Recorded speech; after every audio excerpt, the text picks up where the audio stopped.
Well, hello again, friends. I'm delighted that you're with us again.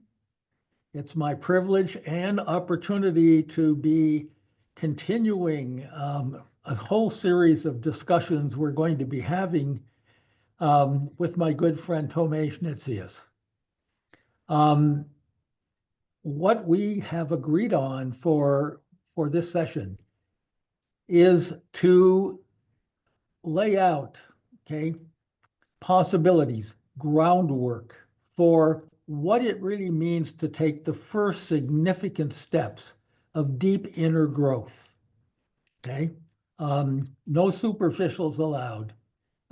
This is what it takes, um, and what the payoff is of taking these fundamental steps in terms of the doors that it opens to further inner growth and the experience and conduct of your life in a fundamentally different way.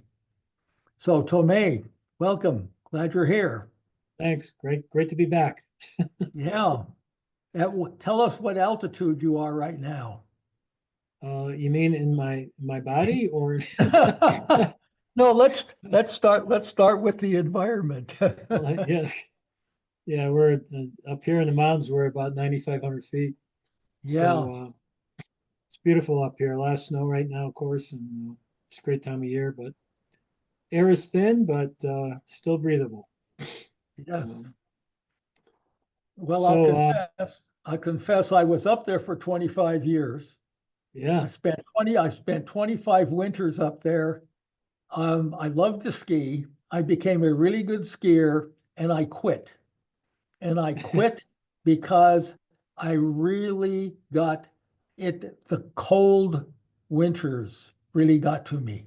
I just yeah. didn't like the cold as much as I liked the skiing.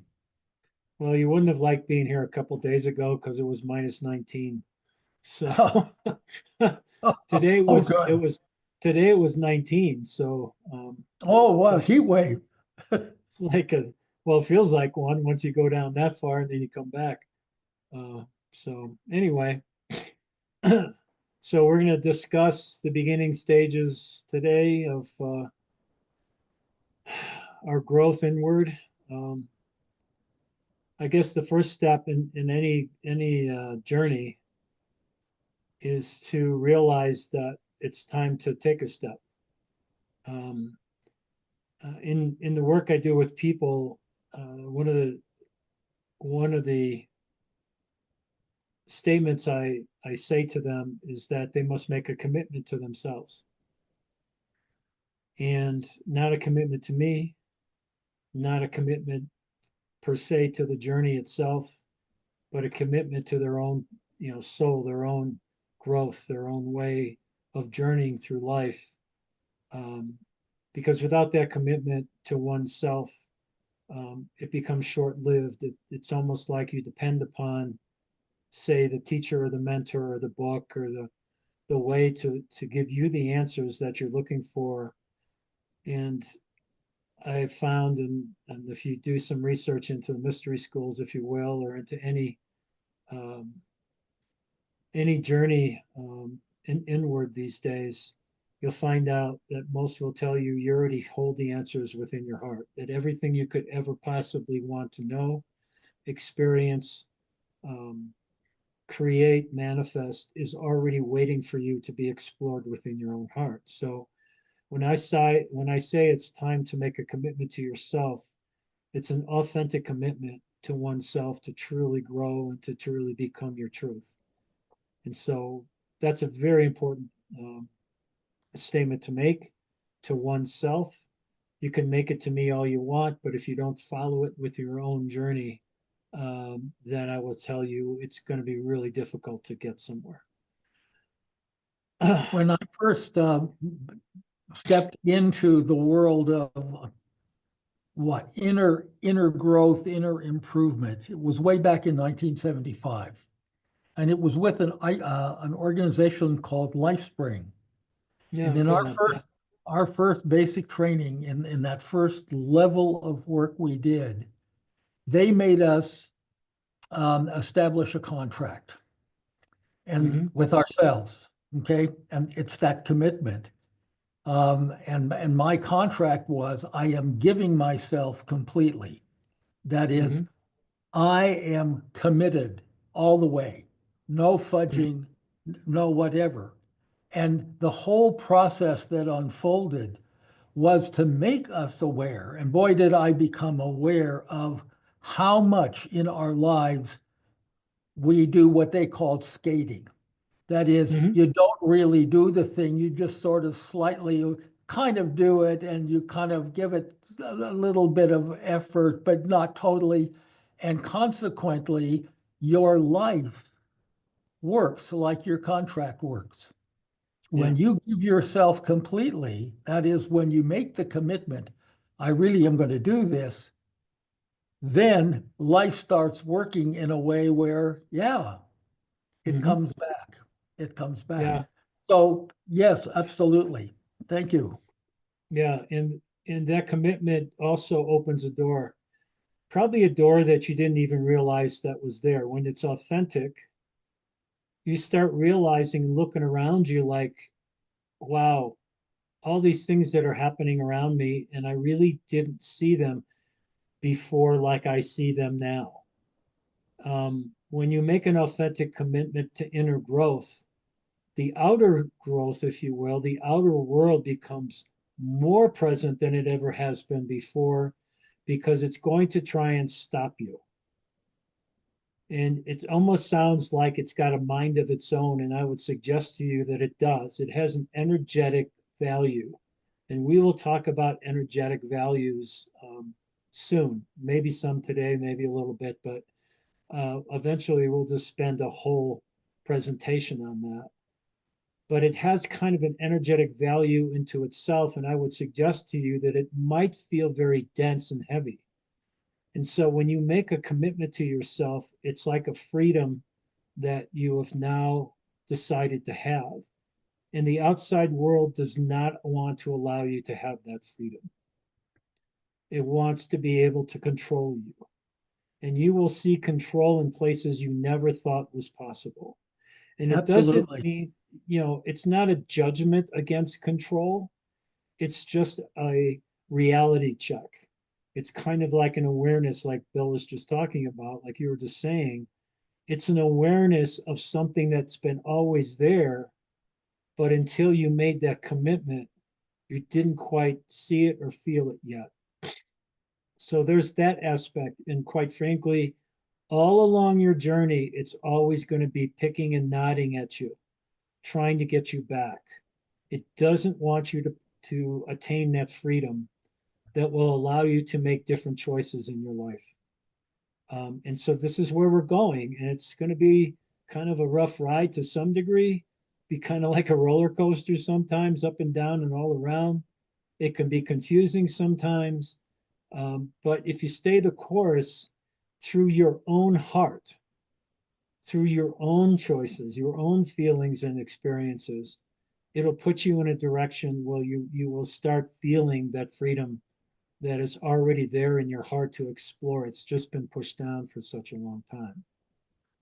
You know what comes up for me as we discuss this are the words honesty, integrity, accountability, etc. And it's all to ourselves.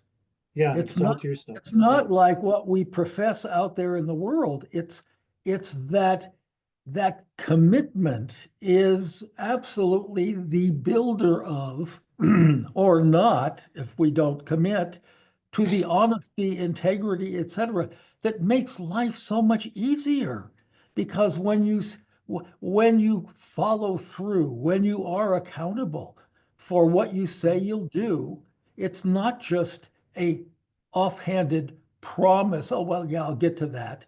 I mean, it is like I will benefit from the results of my being wholeheartedly there in yeah. the And we've talked a little bit how unique each soul is and each person is in their own accountability. And how you're explaining that is really true in the sense that one person's accountability has a different definition than somebody else's accountability. And when we are trying to be accountable, filled with integrity for the outside world, we're doing it according to what they tell us we're supposed to be Yeah. accountable to. When you have an internal accountability and internal integrity, there is a knowing, and that knowing is a feeling. It is not a definition. You know that this was the choice that, let's say, should have been made instead of the one you did, and you feel let down within your own self. When you do make the choice that feels moral, ethical in the moment, there's a certain feeling of freedom and a feeling of energy that goes throughout your whole body like, wow, that was Hmm. good. That's That felt absolutely, right. And absolutely. so that's the difference between the two. And so that leads us kind of into the first body. And we have three bodies we look at for the lower self, which is the ego, or the way the program or life strategy has developed in our life. And that is, we have three bodies. We have the mental body, we have the physical body, and we have the emotional body. And each body has a different, let's say, definition, because that's what the ego is, as to how we will function in the world and how we will look at life. And so mentally, we go about our life in the very beginning when we first started as children. We start putting words together of the feelings and experiences we have into our mental capacity. You might say, people say, well, how can that be? Well, you really don't have a lot of words until 7 years old, 8 years old, 9 years old.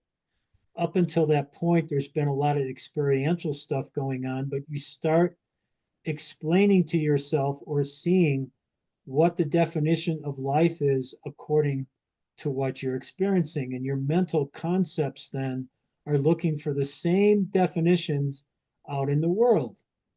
So you kind of form friendships that have the same ideas. You go to school and you start recognizing that, oh, this teacher has the same concepts I have. This class has the same concepts I have. And you start thinking for yourself the definitions that feel comfortable, that feel safe. And all you're doing is staying within the box that you've created, that strategy, whatever it might be, life strategy, instead of enjoying life in an open way. And so the mental body is formed over and over again with the same definitions. No matter how old you are, you can be doing it until you're 80 years old, and you'll still be defining things the same way, and you really don't know it. It just continues forever. The second body, the physical body, when you have a stress in your life, whatever way it is, and your stress is different than my stress because you see life differently than I see life.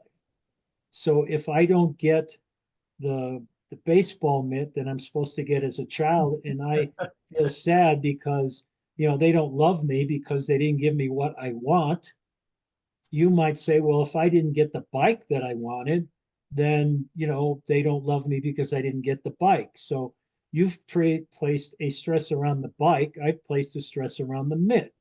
And so we have a different way of looking at things and what we want them to be and attach ourselves to. But our bodies react. And when our bodies react, there's a tenseness in the body. So your cells react, your muscles react, your nervous system reacts, the chemical makeup of your body reacts. And everybody reacts differently to the stresses that they create in their life. I might have a sore neck when I didn't get the mitt. I might have a short of breath. My stomach might hurt instead. I might even get a headache because it just keeps going over and over and over in my head. You might say, well, no, my intestines got all plugged up because I couldn't decipher what was going on, or I was angry. So the side of my liver was so sore, or you got lower back because you didn't get the promotion you were supposed to get at work. So your financial state is in stress and your lower back hurts. There is a physical reaction for every stress that we put into our body, every single stress. And in most cases, we keep looking for the same stress because we want to have the same reaction because that's the way the program works. It's always looking for the same result. So mentally, I choose something that will cause the same stress that I'm always used to, which will then cause the same physical reaction in my body, which then I attach an emotion to. So if I am enraged by you not getting my mitt, I might turn to anger. So every time I create the same kind of stress, I'm always going to be in anger. Some people might not get the mitt and they react by feeling less than, not worthy. They feel like, well, you don't love me because of this. And I'm so sad now. I'm so depressed. So, depending upon the person and how they were raised and what kind of experiences they went through, all three levels react to what's going on in the acceptance of a situation that is happening in front of you. And it's all about judgment. Always How about, how do you look at let's take that perfect example. Okay, you didn't get the mitt, etc. right. So so what we take on then is a blame.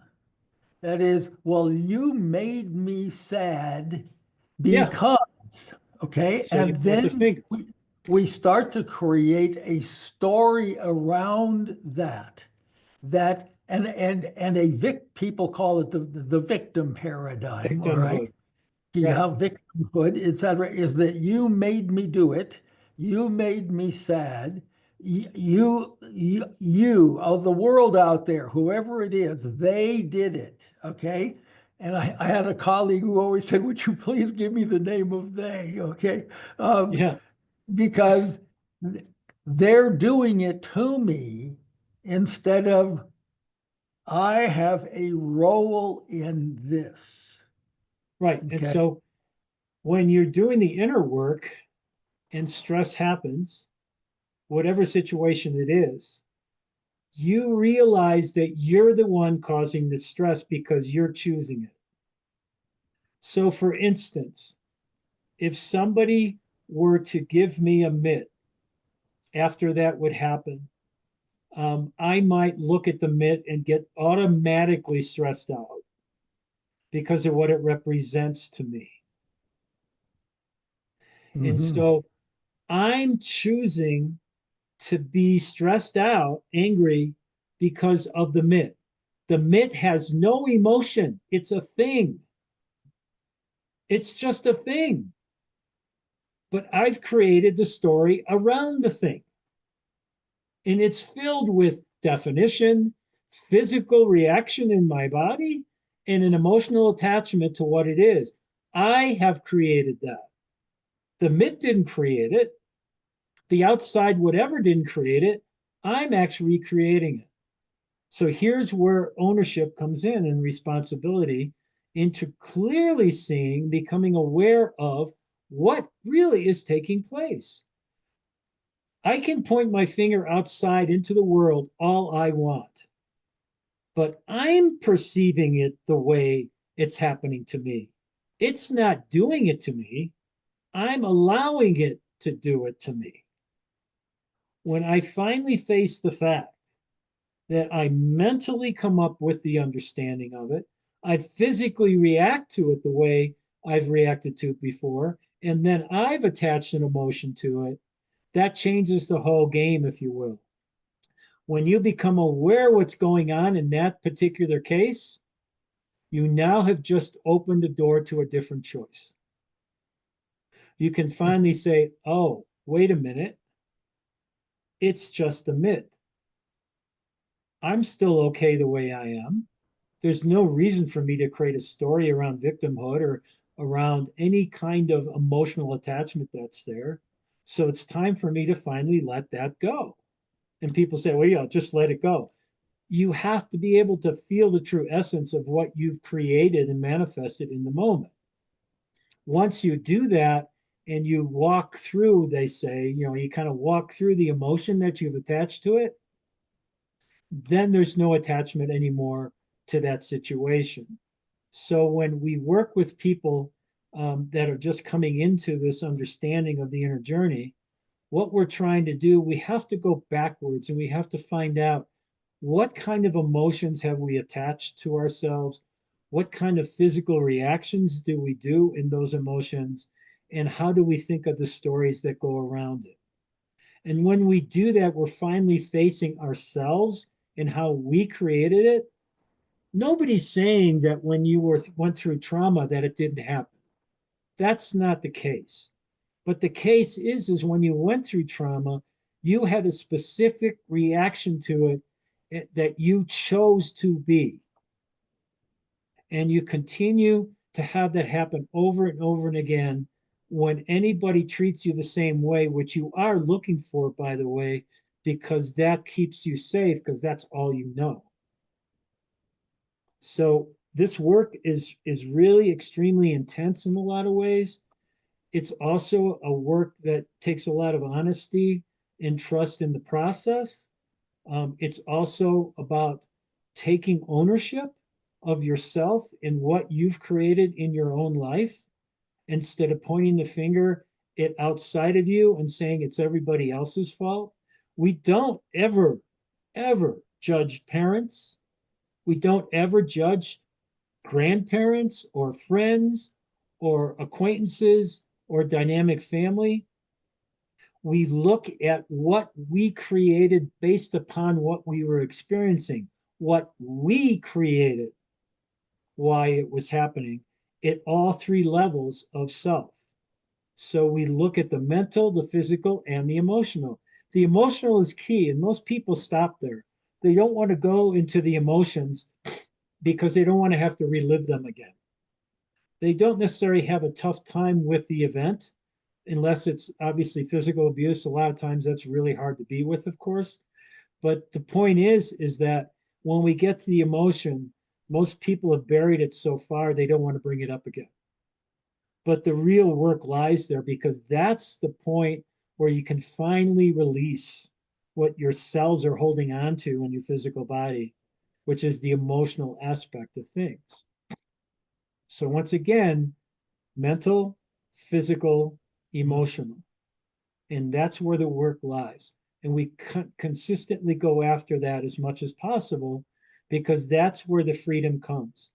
You can imagine that when I've walked through one particular situation and I freed myself from the emotional attachment to that situation, there's now an emptiness inside me. I'm not holding on to that that emotional attachment anymore. There's a certain energetic value of that emotional attachment. And as I hold on to it, there's kind of a denseness to it. There's like a heaviness to it. And when I finally release it, I'm sure many of you have cried very deeply, almost like a baby on the floor. You had such a difficult situation happen and you're crying profusely, for maybe even an hour. And when you're done crying finally, and it's all over and you've let it all out, whatever that was, you're exhausted. Why are you exhausted?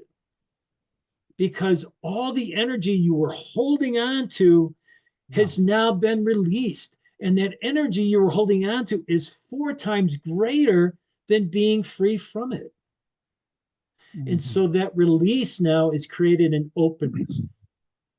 And what we do then is we try and fill that openness in with something that creates joy for you, something you can be grateful for, something that really sings in your heart. And when you create that energy and bring it in to your body in that capacity, the old emotional attachments can't come back because there's no room for them. That energy of joy and singing in your heart now is a higher frequency of energy, which again we'll talk about eventually. That's a higher frequency. Well, in science alone, they have showed that higher vibrational frequencies, the lower density frequencies meld into the higher frequencies. And so what we've done is we have transposed the denseness into more of a lightness. We Yes. haven't killed it. We've just allowed it to meld in, and now it can't come back in the same way it used to come back. So that's kind of a maybe a little difficult concept to kind of wrap yourself around, but there's a lot of understanding to it by feeling exactly what we've just gone through. When you feel it yourself, because it is unique unto each person, you'll really kind of get it, and you're going to want to do it again with something else you're holding on to. So go ahead, Bill. Yeah, I'd like to share a life experience that not any of the details of it, just the context that I finally, okay, finally cleared a couple of months ago. And how much, even though I had been trying, okay, Mhm. the this happened age of 13. It involved a baseball game, et cetera. We're playing for the state championship, blah, blah, blah. And the stuff that happened there, I took on the burden, even though it was not true. I took on the burden. I let my team down. Okay. Now I let my team down by only hitting one home run because I was supposed to hit lots of home runs. Okay. Because that's what I did all the time. I have carried the drama, the story, the details of that game in my mind until two But months ago. you also Until carried it in let it, your let, body. yes, and letting, but trying to let it go, let it go, let it go. And 2 months, about I'll call it 2 months ago, I had a dream and a sleepless night. And that game, I was still playing that game. And I woke up that morning and said, are you really still carrying that? And the work I did to release it, I cannot tell you. The joy, the relief that came over Mhm. me, okay, in finally letting that go. I mean, and letting that go and letting the image go that I had let them down, okay, Yeah, by not achieving enough, okay, ah, was unreal, just yeah. unreal to finally let the burden go. And what I would suggest here for those of you that are listening, the burden was an emotion. It was a Yep, feeling that was being carried. And so it's not to say that the events that took place back then didn't happen. So mentally we can see it. We can almost be physically there and feeling what's going on in the moment in our bodies. But the letting go of the letting down, which was the major part of the emotional attachment to it, was the key. It's like you were fine just the way you were. There wasn't any misconception of that you let everybody down. It was in his own mind that he let everybody down and created a story around it that then attached an emotion to it that he's been carrying ever since. And as he said, as he let it go, the feeling of joy and the understanding and the openness that came from it's hard to even fathom because it was his experience. And this is what I say, if any one of you out there were to do some of this work, you would have your own unique experience of these things that you're letting go of that will then carry you through the rest of your journey because you'll know, first of all, that you can do it, that you have the capability within your own heart to release these emotional attachments. Yeah. The second thing is you will want to do more because of the result of feeling the way you feel. Everybody wants to feel lighter. Nobody wants to carry these burdens with them. But for some reason, our minds have us convinced that we're supposed to in kind of a subconscious way. When you become conscious and aware of the fact that, why am I still carrying this? It's so past in my life that it doesn't have any relevance today. Well, it does to your ego because it wants you to keep carrying these kind of things in your physical body so you can keep doing it over and over again. Yeah, there is a psychological I'm going to call it paradigm, cultural paradigm entrenched in us that being a martyr is noble. Yeah, right. Okay? Mm-hmm. And and if you hear that often enough when you're young, then you can take on martyrdom, okay, over just about anything and be blaming yourself and feeling terrible and blaming others, etc. Because it's so it's so ingrained into the cultural norms of what the culture thinks everything should be like. And we have another understanding I would suggest to share with you, and that's that there is an unworthiness aspect to every program. Mm, And so it doesn't matter which life strategy you've chosen to carry through your life, there's an unworthiness feeling and an unworthiness emotional attachment that always is trying to prove itself that it is worthy.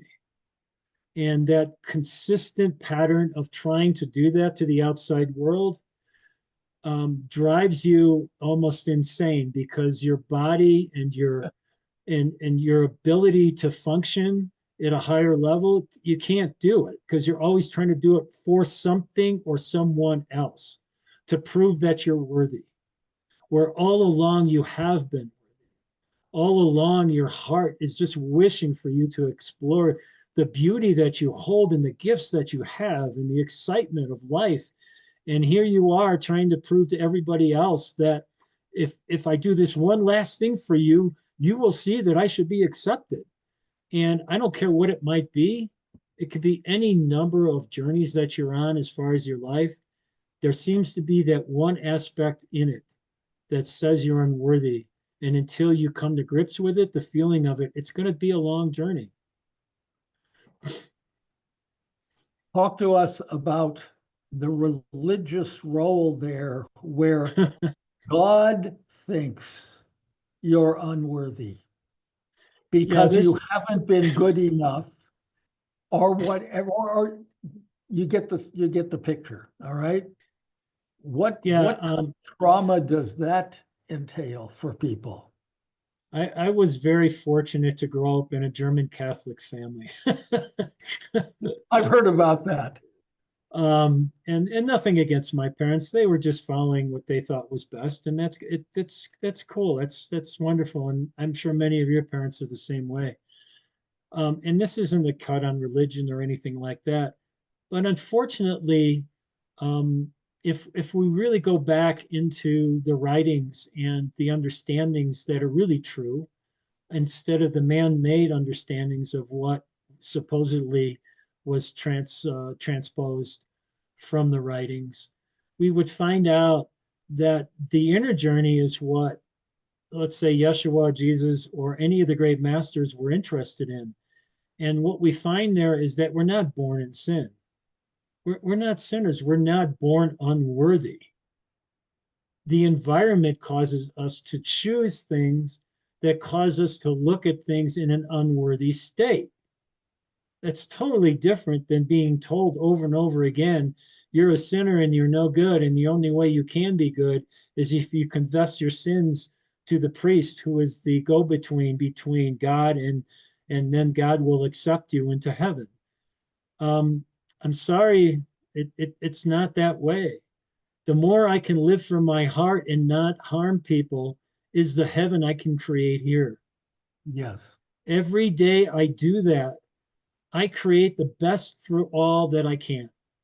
And if it's authentic, if I'm committed to my own journey, like we have discussed tonight, if I'm truly authentic, committed, I'm always looking at the choices I make from my heart to make sure I'm not harming another person or I'm not harming the environment as best I can. It's not, you can't do it 100%. I'm sorry, this doesn't work that way.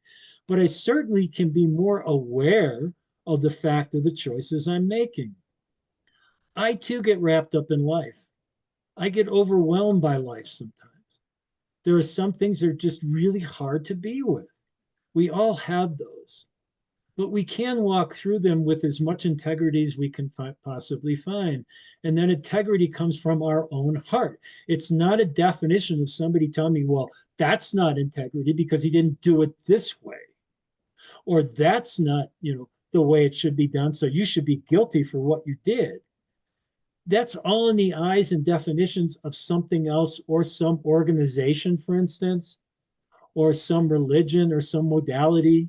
If anybody ever tells you you have to do it this way, I would suggest you better run. You should do it from your heart. When you do it from your heart, you are truly, truly doing something, choosing something, being something that, as best as you can feel and sense, is not going to harm. If we all continue to go from there, then what a community we can build, what a world we could have. If these things were done from each individual soul and not being told how we're supposed to do it from somebody higher up that thinks he's got all the answers figured out.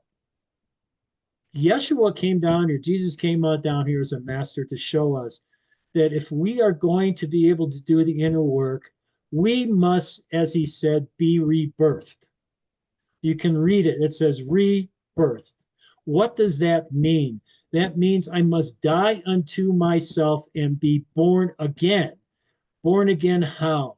I die unto my definition of who I thought I was, and I now create and manifest from my heart, which is totally different than the definitions I thought were true. I do it through my feeling, my experience of the vibrations around me, which can either be the dense ones we talked about, or they can be the higher frequencies and vibrations that are available to me just as well. I'm in charge of that. I'm the one that has to look in the mirror and make sure that I'm walking the true path. That's dying into yourself and rebirthing yourself. That's what it meant. I'm not saying that's what it meant because I'm saying that's what it meant. These are what masters have said over time. These are in many books, in many journeys you can follow. You don't have to listen to me. You can go and find these books yourself. Any one of them are going to tell you the same thing, maybe in different words in some respect, but the same understandings. The first principle, the very first principle of all of this is awareness. If I do not consciously become aware of what I am actually choosing, what reactions I'm having, what is driving me in what I am doing in my life, if I don't become consciously aware of that, I am going to continue to make choices that are from my strategy, which isn't for the best of all, it's best for my ego. So at some point, we all come to a crossroads. We've talked about this in the prior episode that we had. Everyone comes to a point in their life where a challenge shows up. And it's a mighty challenge in most cases. It could be a dynamic challenge, again, of losing a loved one or actually losing a job or a relationship. I have I have the possibility within the next couple of months to lose my dog because she's old and she's going to leave and I might have to put her to sleep. And I'm facing that right now emotionally. It's hard. And some of you that have animals, you don't want to let them go. They've provided you such love and acceptance and so on. And now they're going to be moving on. And it's such a tough time. And the choice to make is hard because you feel like, can't they just go on their own? Can't they just pass away? Instead, you see them, their quality of life has gone downhill and they can't walk and they can't do the things they used to be able to do, and they're in pain and suffering. We have to make the loving choice, and it's hard. And so these choices aren't easy, is what I'm trying to put across. These choices can be really difficult sometimes. But when we make them out of our heart, we bring in this beautiful energy of freedom and joy that overwhelms the denseness of the victimhood and the putting down and the judgments and so on.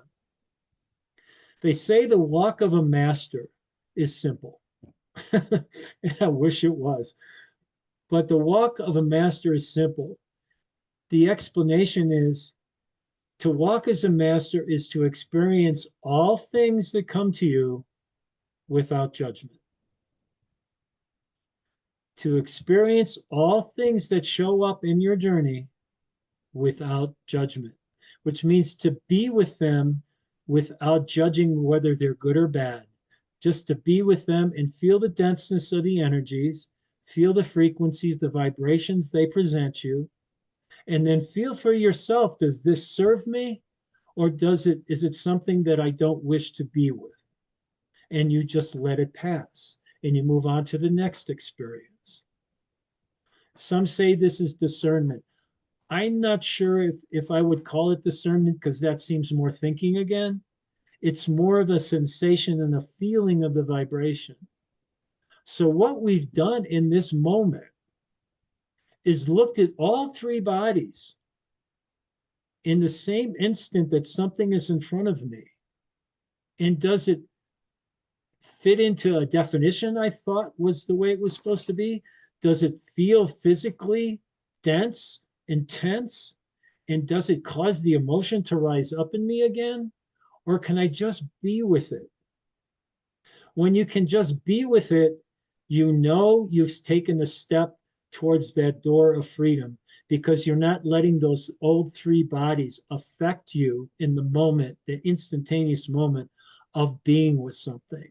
You can just be aware of something and be with it. And this is the work we do. I think what our culture does, in service of um, a phenomenon called comparison, is put us in constant comparison, which ends up being constant judgment about everything. Yes. Good, bad, better, worse. You can throw all the labels at it, but we're absolutely conditioned because this is the world we see. Okay, Yeah. the world we see is the world of what some of the spiritual people call the world of separation, where Right. everything is its own distinct thing. And the antithesis, the opposite of that, is the world of unity, where we recognize in everything there is vibration, in everything there is movement and continuous creativity, etc. That's a hard one to take on. But Yeah. in the world of separation, everything takes on a label and an identity as being a good thing, a bad thing, a desirable thing, an undesirable thing. I mean, we can throw all the labels we want to at it, but it's all about comparison. And when you talk about this level of, I'm going to call it acceptance, when you can simply experience something and see it for what it is, but not go into emotional judgment about it, that's when growth begins to happen. Yeah. That's, That's when the door opens. yep. If we could but an instant be in nature without judging anything around us, you might end up finally seeing the truth of what it is that you're experiencing in the moment. For instance, if you were to look at a tree that has leaves, you'd say, well, the tree's got leaves. Do you realize that every single leaf on that tree is different? Not one of them is the same in size, in density, in its ability. The only thing that looks the same is because you're experiencing a leaf and only a leaf. It's just a leaf, and they're all leaves, so they're all the same, and yet each one is unique. How about we all look at each other the same way instead of looking at it as I'm black or white or trans, or I'm gay or I'm black or I'm African or I'm Yugoslavian or anything. How about we looked at everybody as being humanity and has a special, unique quality to each soul of humanity instead of labeling them the way we label them to separate everything that's going on.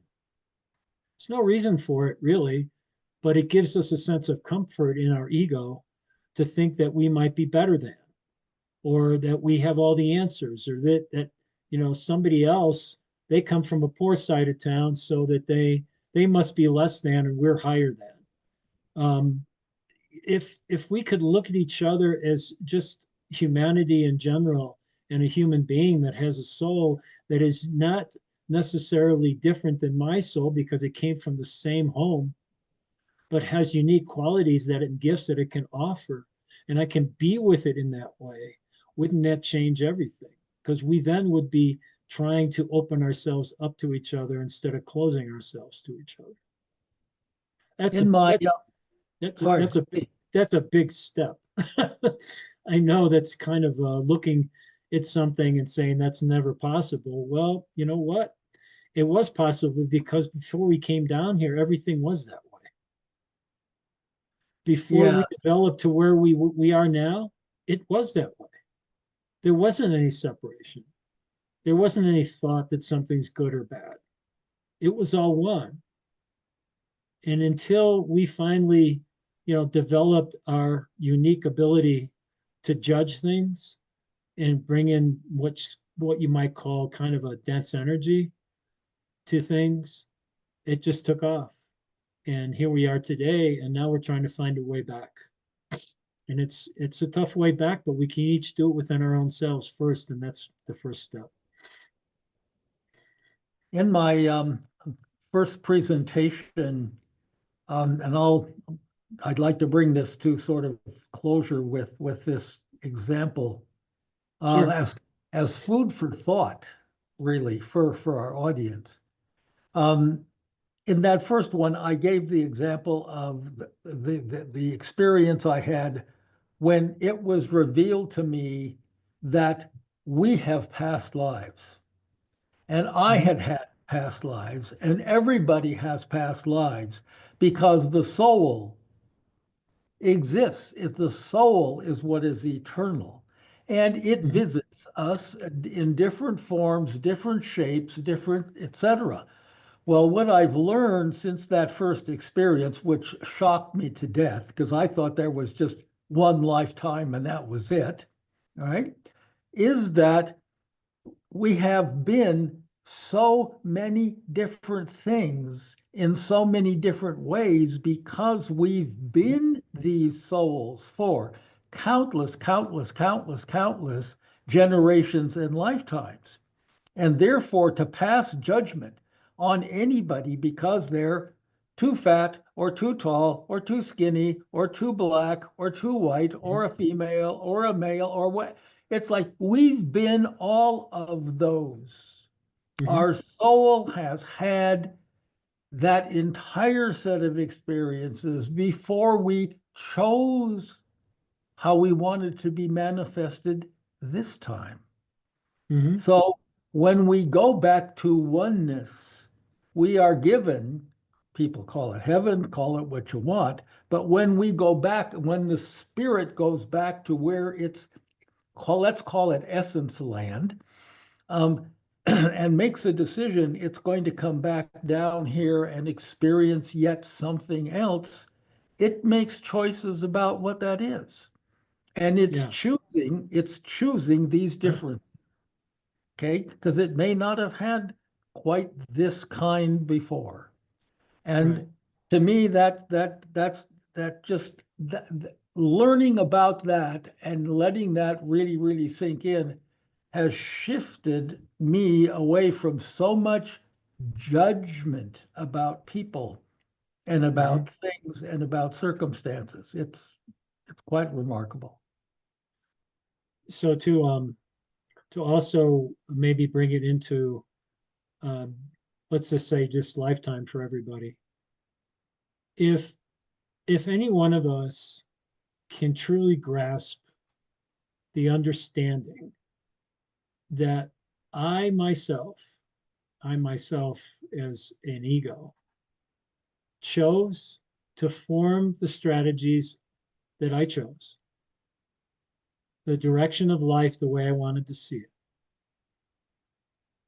And I project that out into the world and say that I am right and everybody else is wrong according to how to live life. And I finally come to the point where it hasn't worked for me anymore. And I realize that I have allowed myself to go down a journey, a road of looking outside myself forever to compare that and make sure that's the way to live life. And I change and I see that, wow, I was living a very controlled box of life. And I have to forgive myself for that and look at life in a different way. If I truly come to that in my heart, then how could I possibly judge another person who is still in their own life strategy, their own box, and not know it?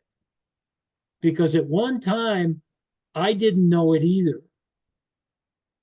At one time, I was doing the same thing they're doing, albeit not making the same choices necessarily, but from the perspective that I was making choices out of only one way of thinking. And now I'm going to judge them for doing the same thing when they're not conscious of what's going on, then I haven't learned a thing. I'm not saying what they're choosing is right or wrong. I'm not saying that. I'm not saying that we should let that go or anything like that, but I must come to a place of understanding why they're doing it and not judge their soul, but understand that they're doing it because that's what they were taught. That's what they were brainwashed necessarily believe. This is how they see life. And one day, maybe they'll wake up. And if I choose to follow my journey and commit to it and change who I am, and they're around me, maybe that will help them see that there might be a different way. But it comes from me, it's not coming from judgment, it's coming from my heart because I'm following an authentic way of living. Maybe it might help them understand there's a different choice they could make. So understand that just because you're doing the work, you got to be very careful to not start to project that kind of judgment onto other people because see you're not doing the way you should do it. You should be finding out about your life strategy and you should do this and you should do that. You're still an ego. You must follow your own heart and let that be the guide. And I would suggest to you that that's what Yeshua or Jesus did when he was down here. That's what Buddha did. That's what every master that's been here throughout time has done. They have only showed how they have found their way through their own heart. And hopefully that will help others to find their own way of following their heart. And that's all I believe we're trying to do here in the presentations we're making. We're not telling you what to do, we're trying to help you find your own way and commit to yourself. Thank you. Yeah, Profoundest thanks. yeah, And my heartfelt gratitude for all you've done, both for me and for your friend Jerry there. yeah, Um, you yeah. know, She you is have been, glorious. you Yeah, have been, you have been dearest of friends and companions and buddies yeah, for what, 2 decades now, yeah. Two almost. decades. Yeah, Yeah, remarkable. yeah, yeah. Thank you, Tomei, so much, Hey, and yeah, I look forward to the next one, which is yeah. we'll find a theme and we'll go from there. Yeah. So Okay, thank you, man. listeners. Thank you. Thunderous applause for the incredible wisdom that Tomei has brought us. And we'll see you in the next session. Thank you very much. Thanks, guys. See ya. Bye bye. Bye.